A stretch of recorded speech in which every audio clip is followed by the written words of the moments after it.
আমাকে কেউ বাঁচান, আমাকে মেরে ফেললো, আমাকে কেউ বাঁচান। বুলবুল ভাই, আমি আপনাকে বড় ভাইয়ের মতো দেখতাম, আপনি আমাকে প্রলোভন দেখিয়ে মেরে ফেললেন। আপনার থেকে আমি কখনোই 8,50,000 টাকা নিইনি বুলবুল ভাই, 70,000 টাকা নিয়েছিলাম অনেক আগে। আপনি বলছিলেন বিপদে পড়লে নিও, চাকরির কথা চলেছে। আমি সেই 70,000 টাকা নিয়ে আপনাকে সুদ 1020 টাকা দিন ধরে আপনাকে 1,40,000 টাকা দিছি। আপনি ফাঁকা চেক আর স্ট্যাম্প নিয়ে আপনি আমার সাথে এত কিছু করলেন।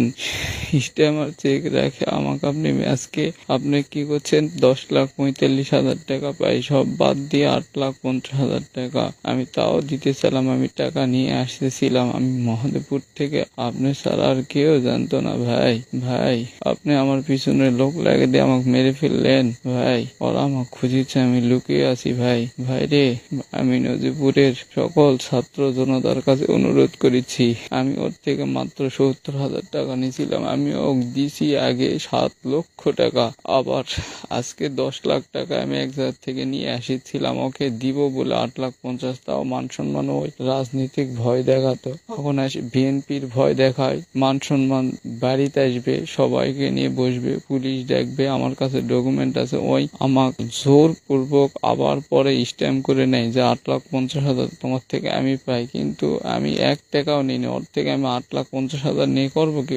ওই এগুলা করে এত কিছু, ওর বাপ ভ্যান চালায় আর ও এখন হাসি কোটিপতি। ভাই, আমি বিচার চাই, আমার মা ছাড়া আর কেউ নাই। আমার মাকে কে দেখবে ভাই? আমি এখন লুকিয়ে আছি, আমার মাকে কে দেখবে ভাই? আমার মাকে দেখার মতো কেউ নাই। আমার অনুরোধ, আমার বন্ধু বান্ধব, প্রতিবেশী, দোকানদার, কলেজের সকল ছাত্র ছাত্রী ভাইদের কাছে অনুরোধ, আজকে 10 লাখ টাকা আমি নিয়ে যাচ্ছিলাম। আমাক চেঞ্জির থেকে নামার পরে আমাক ওই যেভাবে ওরা দাঁড়ায়, আমি ওখান থেকে কে যেন ওরা আসে আমাকে দূর থেকে, আমি দৌড় দিয়ে কিন্তু পাই নাই। আমি লুকে আছি, কিন্তু ওরা আমাকে খুঁজতেছে। আমার টাকার ব্যাগ ছিল, ওরা আবার বলেছে, আমি শুনতে পাচ্ছিলাম যে 5 লাখ বুলবুল, 5 লাখ আমরা। কালকে আবার যায় বুলবুল ওর বাড়িতে ধরে টাকা নিয়ে আসবে, ওর কাছে ডকুমেন্ট আছে। ভাই, আমি কি অপরাধ করছি ভাই? ভাই, আমাকে শেষ করে দিলেন। বড় ভাই, আমার মাকে কে দেখবে? আমার ভাগনাদের কে দেখবে? আমার বোনকে কে দেখবে? আমার বাবা নাই, আমাকে আপনি শেষ করে দিলেন ভাই। এই এতিম বাচ্চাটাকে আপনি মেরে ফেললেন। আল্লাহ আপনার বিচার করবে ভাই।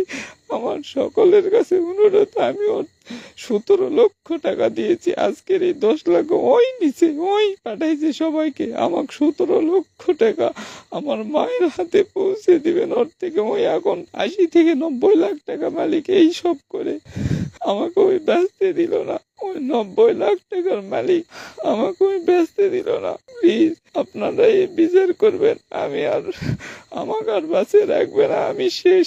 আপনারা আপনারা এর বিচার করবেন। আমার মা এতিম, আমার মায়ের কেউ নাই, আমার কিচ্ছু নাই, এখন আমি নিঃস্ব একদম।